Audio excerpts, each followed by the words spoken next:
Welcome to episode 4 of the Anti-Human Devlog. In the last episode, I talked about all of the weapons I implemented into the game.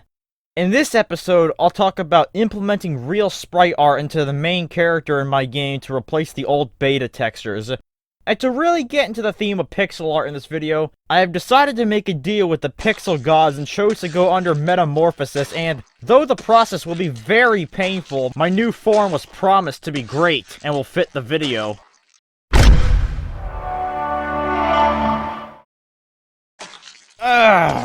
Alright. Gotta get used to this, but this'll do. Now, when I began this project, I had only done 2 pieces of pixel art ever. And for the beta sprites, I initially planned on using different colored squares, but because I knew I was gonna make real sprites eventually, I made basic silhouette sprites that had basic details at a sort of warm-up. And now it's time for the real deal. Now, I'm not gonna lie, I was kinda intimidated when starting this out. I'm not a great artist, let alone a sprite artist, and the only tips I had for sprite art was from a bunch of YouTube videos, but it was better than nothing. In fact, one tip I heard about pixel art really helped out a lot in making this, and that was to take inspiration from another game that used sprite art, like a retro game. I wanted the game to have a realistic art style, meaning the player and enemies have this tall, upright stance and an anatomy similar to real-life humans, as opposed to most pixel art games that have a fantasy or cartoonish art style. And the first game I thought of that matched that description was the game Contra. So I downloaded a sprite sheet from that and started to take notes. But I also didn't want to copy it pixel by pixel because the character build is different. The characters in Contra are all bulky and muscular, while the characters and enemies in this game are modeled after just average people. What? To make my first concept of Inspector Baron, the main character of the game, and to get a basic color palette down, I sketched a basic skeleton of him posing with his signature revolver. Then I made a silhouette of all the body parts. Then drew the outline and filled in the colors, and then I shaded everything in and boom! Character concept art complete. And for the first ever real character art I made, I think I did a good job. Now I just had to implement it into the game like I did with the beta sprites where the arms rotate and look at your cursor. And I did this by animating every body part separately, like the arms, torso, and legs, which is a thing I do a lot in this game so I don't have to draw individual sprites for 100 different combinations of movements and actions.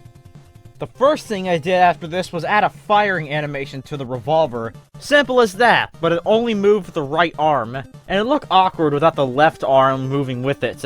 So I updated it to where it moved with your gun, and made it to where when you move the gun further from the center of the player, the left arm stretches out to reach it. But it still looked awkward without the head moving around with it, so I animated that as well. The next thing to animate was the legs and to make a running animation. So I added that in along with a backpedal animation when you run away from where you're firing, but it looked kinda janky, so I made it to where you smoothly transition from one running animation to another.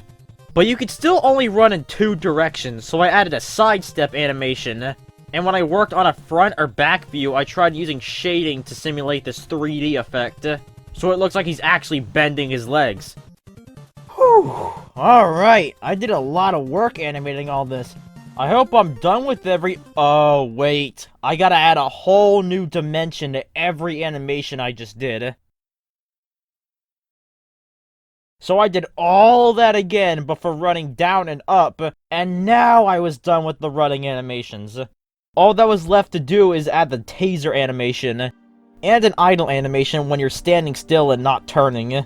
And when you don't shoot for a while, you put your revolver up.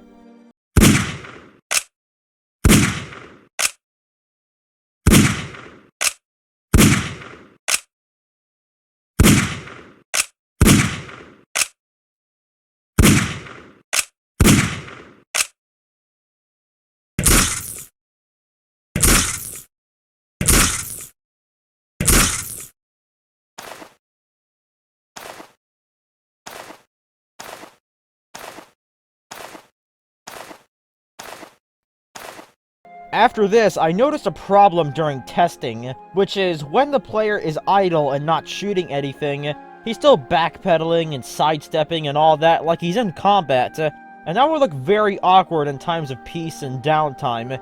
There's no enemies around, but it looks like Inspector Baron has already gone nuts from the apocalypse because he's still paranoid like they're all around him at all times. So now when you go idle, the running animation is based on movement and not on your cursor location, but it goes back to when you start firing again. So you can have these moments where the player is running to the right but shooting to the left. So the character runs straight ahead, does a 180-degree turn, shoots the guy behind him, and starts backpedaling to the right. Now after the revolver, all that was left to do was all the other weapons. Starting with the shotgun. Not much to say other than the special projectiles. The weapon is supposed to be a makeshift cannon that fires out scrap metal, so I made a bunch of different sprites in different colors and shapes that are randomized as they're fired out.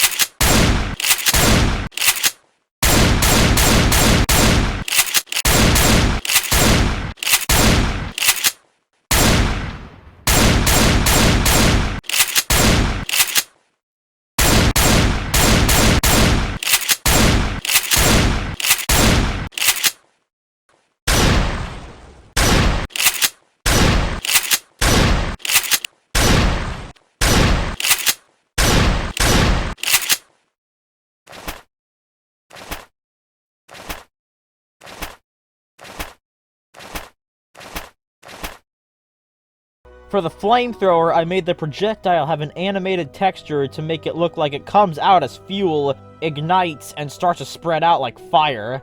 On top of that, I also made it have a slight bullet spread like the ion rifle's automatic fire to make it look more like a crazy fire.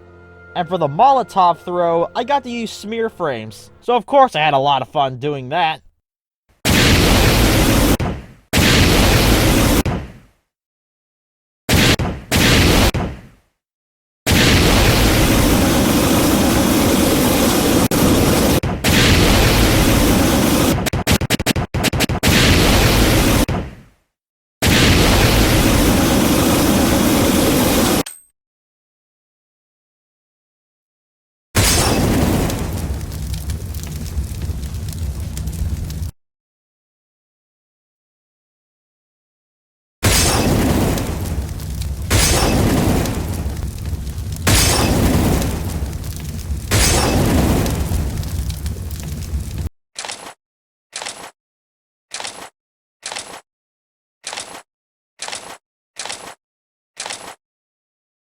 For the ion rifle, again, not much to say, but one thing I can bring up while we're on it is my rules for outlining.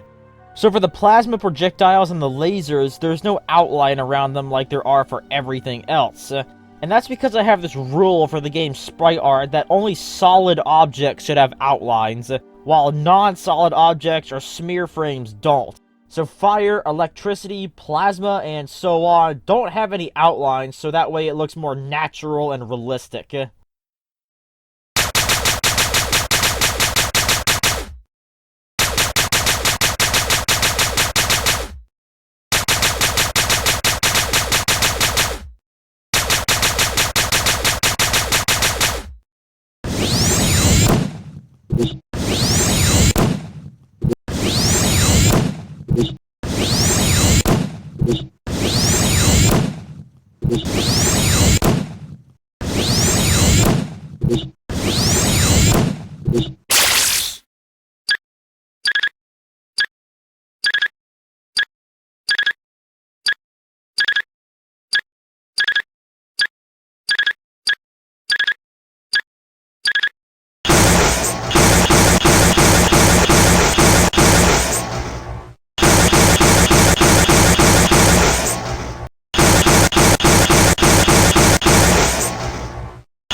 For the magic wand, there is something to say.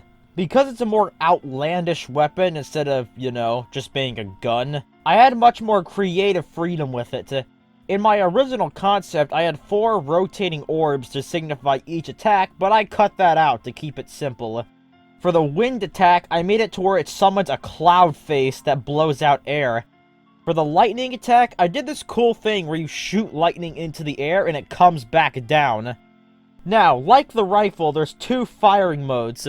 But with the rifle, there was the animation where you just flick the switch to the other mode, kinda like some real-life guns have. But what would the mode switch animation be for the wand?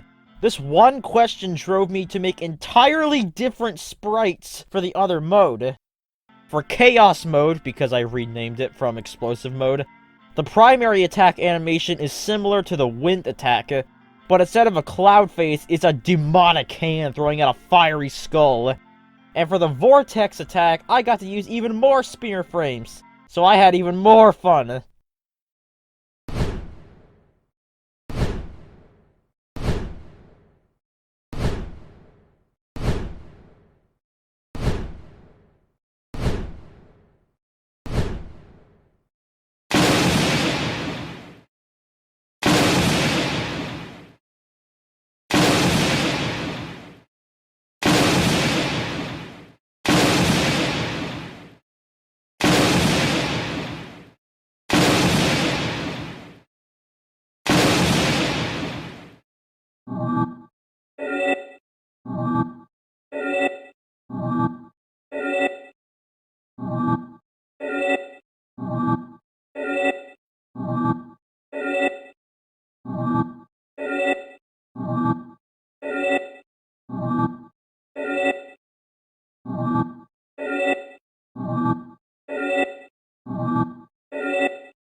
During all of that, I got a bit tired of working on gun animations and took a break by working on the logo, where I got some of the stylized lettering going on. The anti-font is supposed to look metallic to signify the realistic side, and the human font looks like it's stretched out thin from the edges and had this alien green color to signify the magic or otherworldly side. And instead of a hyphen, I put this big-ass skull in the center. And this isn't just supposed to be some cool face on the logo, but that's actually supposed to be an interpretation of Beklathon, the in-game god who brings on the apocalypse. So now I can stop calling it Cthulhu like I did in the first episode. And the inspiration was from an album cover, but instead of it being a human head, I made it a skull. And instead of the eyes being connected, there's different sets of eyes. One looking normally, one looking scared, and the other one looking angry. And of course, a 4th face we don't see because it's on the back.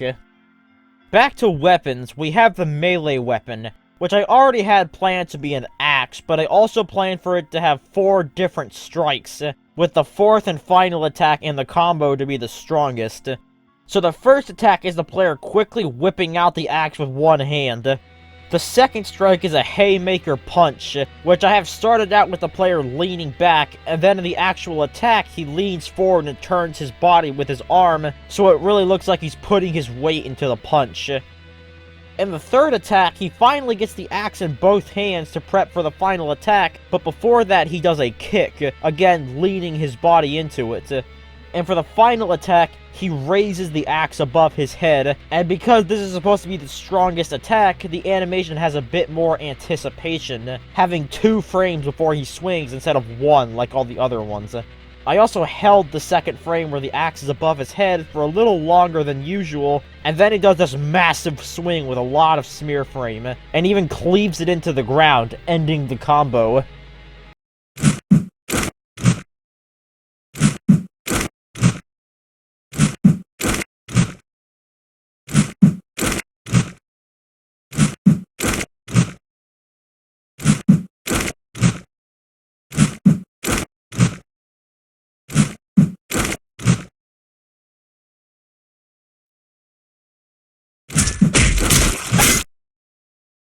Now, I went from never doing any sprite art and even kind of being intimidated in having to do the art for this game to making a fully animated character with smooth movement, individually animated body parts, and animations for 6 different weapons with all these different attacks. So I went from 0 to 100,000 really fast. And that seems really cool, but if there's any aspiring game devs out there watching this is actually a bad lesson to learn. I only put so much effort into this despite the fact that I knew this would take so much out of me, because this is just a passion project that I don't care about profiting off of and I'm just doing for fun. So I don't have any deadlines or budget to worry about. If you're new to pixel art, start small. You don't have to make 100 animations first try like I did, and I would even discourage it, as this took just under 3 months to do. And that's just the main character. I haven't even started on the enemies and the maps yet. That being said, here's some new and updated gameplay footage with the new sprites.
Now, this was originally going to talk about both the enemies and the player sprites, but one, I got tired of working on nothing but sprite art for months and decided to take a break by making a video with even more pixel art.